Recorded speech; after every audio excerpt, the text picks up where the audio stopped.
अपनी आंख और कान बंद करके सिर्फ अपनी श्रद्धा के ऊपर चलता है, विश्वास के ऊपर चलता है, भगवान के ऊपर विश्वास रख के चलता है। ऐसा बहुत कम हुआ है हमारे संस्कृति में कि कोई उन पर्वों को डिस्टर्ब करने की कोशिश करे, लेकिन पिछले कुछ वर्षों से देखा जा रहा है कि राजनीति से प्रेरित लोग ऐसे मौकों का दुरुपयोग करते हुए, ऐसे मौकों का उपयोग करते हुए समाज में वैमनस्य फैलाने का, समाज में दुर्भावना फैलाने का, डिस्टर्ब करने की कोशिश करते हैं। उन सब से हम सबको सावधान रहने की हमेशा आवश्यकता रहती है। माननीय मुख्यमंत्री जी ने जो बोला है, मैं उसके साथ सहमत हूं। और ऐसे शरारती तत्वों पर समाज को, जो कांवड़ यात्री हैं, उन्हें भी चौकन्ना रहना पड़ेगा, उन्हें भी ध्यान रखना पड़ेगा। और मैं पुलिस प्रशासन से भी दरखास्त करूंगा, निवेदन करूंगा कि वे भी ऐसे तत्वों के प्रति सावधानी बरतें। आज टेक्नोलॉजी का युग है। टेक्नोलॉजी का उपयोग करके हम ऐसी सारी गतिविधियों को मॉनिटर भी कर सकते हैं। अभी हम यहाँ आए तो आपकी जानकारी के लिए एक बहुत ही अच्छा प्रयोग हमारे नगर निगम ने, हमारे मेयर साहब ने के नेतृत्व में हुआ है। जटायु करके उन्होंने एक व्यवस्था बनाई है, अभी बाहर खड़ी है, आप उसको देख भी सकते हैं।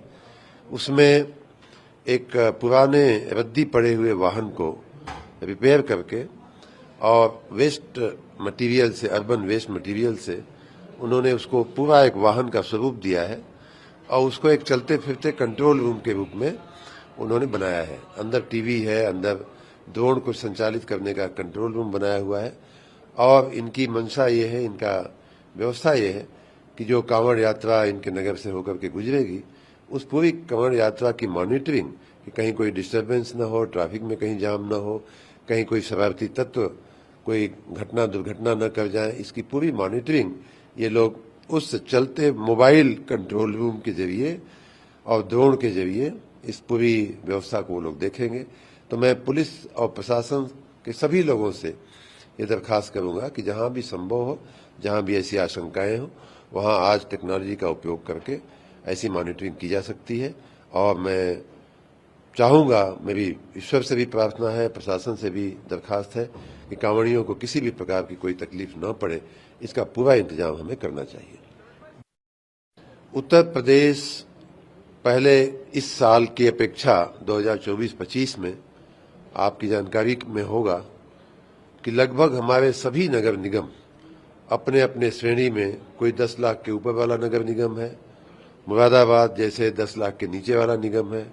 इन सभी ने, हमारे लगभग सभी नगर निगमों ने भारत में अपनी अपनी रैंक बनाई है। उदाहरण के रूप में मुरादाबाद ने 10वीं रैंक प्राप्त किया है और 131 पिछली साल थी, उससे इम्प्रूव करते हुए 10वें स्थान पे आया है। उसी प्रकार कल मैं मथुरा गया था, मथुरा वृंदावन भी 11वें नंबर पे आया है। तो इस तरह से हमारे सभी नगर निगमों ने अपने अपने जनसंख्या की श्रेणी में अच्छा काम किया है, अच्छा स्थान बनाया है। नगर निकायों में, नगर पंचायतों ने भी, नगर पालिकाओं ने भी अच्छा स्थान बनाया है। इतना ही नहीं, हम लोग भारत के जो बेंचमार्क भारत सरकार के थे, जिसमें इंडियन एवरेज जो बताया जाता है, उसमें कई ऐसे महत्वपूर्ण बेंचमार्क हैं, ज्यादातर महत्वपूर्ण जो बेंचमार्क हैं, उन सब में उत्तर प्रदेश ने भारत के एवरेज से बेहतर प्रदर्शन किया है। उसका डिटेल हमने अपने सोशल मीडिया पे भी डाला था। उदाहरण के रूप में वेस्ट प्रोसेसिंग जो हमारी होती है, शहरों को कूड़ा मुक्त करने का जो लीगेसी वेस्ट है हमारा, उसको प्रोसेस करके, इसमें हमारा बहुत ही ऊंचा स्थान उत्तर प्रदेश का आया है। उसी तरह से डोर टू डोर कलेक्शन है, या इस तरह के तमाम जो बेंचमार्क है, उसमें उत्तर प्रदेश ने बहुत ही अच्छा पहले की अपेक्षा प्रदर्शन किया है। अब मैं सभी नगर निगमों को, मुरादाबाद सहित, अभी हम बैठे थे मुरादाबाद के साथ, बड़ी व्यापक चर्चा नगर विकास की और नगर निगम के विकास की हुई है और इन्होंने हमारी उपस्थिति में स्वयं ये संकल्प लिया है कि अगली साल 10वें नंबर से हम 30वें नंबर पे आएंगे। तो इस प्रकार हर नगर निगम, हर नगर निकाय को हम प्रोत्साहित कर रहे हैं कि आज वो जहां खड़ा है उससे कई गुना आगे बढ़ने की और कई गुना ऊंचा स्थान प्राप्त करने की कोशिश करें। हमारी तरफ से, सरकार की तरफ से, शासन की तरफ से, विभाग की तरफ से उनको जो भी मदद की जानी चाहिए, जैसे उदाहरण के रूप में मुरादाबाद के कई लोगों ने बताया, माननीय विधायक जी ने, माननीय महापौर ने, माननीय पार्षदगण ने, कि अगर हमारी जल निकासी की समस्या दूर हो जाए तो हम ऊंचे पायदान पे, ऊंचे स्थान पे आसानी से पहुंच पाएंगे। अब वो जल निकासी की समस्या दूर करना कहीं न कहीं हमारे सहयोग की आवश्यकता पड़ेगी, धन की आवश्यकता पड़ेगी, वो देने के लिए हमने बोला है। तो इस प्रकार हर जगह की एक स्पेसिफिक रिक्वायरमेंट है, कि स्पेसिफिक समस्या है जिसको हम दूर करते हुए और अपनी जनरल जो हमारी कमिटमेंट है कि साफ सफाई पे हमारा निरंतर ध्यान रहेगा। सुबह 5 बजे से हमारे सफाई कर्मचारी निकलेंगे, हम लोग निकलेंगे, कर्मचारी अधिकारी निकलेंगे।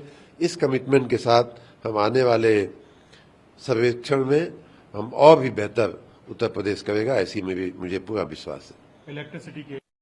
इलेक्ट्रिसिटी के छोटे मोटे इश्यूज हैं। बरसात का सीजन चल रहा है, आंधी पानी का प्रकोप भी बना रहता है, कहीं न कहीं छोटी मोटी समस्याएं आती हैं। आज उस पर भी बड़ी व्यापक चर्चा हुई है और मुझे इस बात का बहुत संतोष है कि सभी जनप्रतिनिधियों ने, माननीय विधायकगण ने भी, माननीय महापौर जी ने भी, सभी ने एक सुर से वर्तमान विद्युत व्यवस्था की प्रशंसा किया है।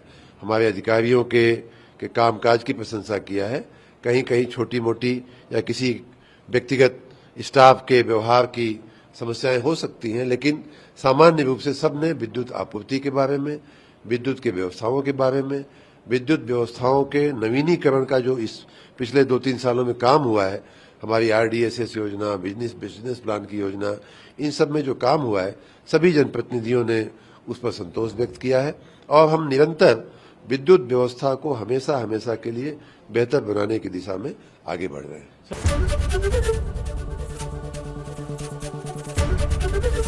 ABP गंगा, खबर आपकी, जुबान आपकी।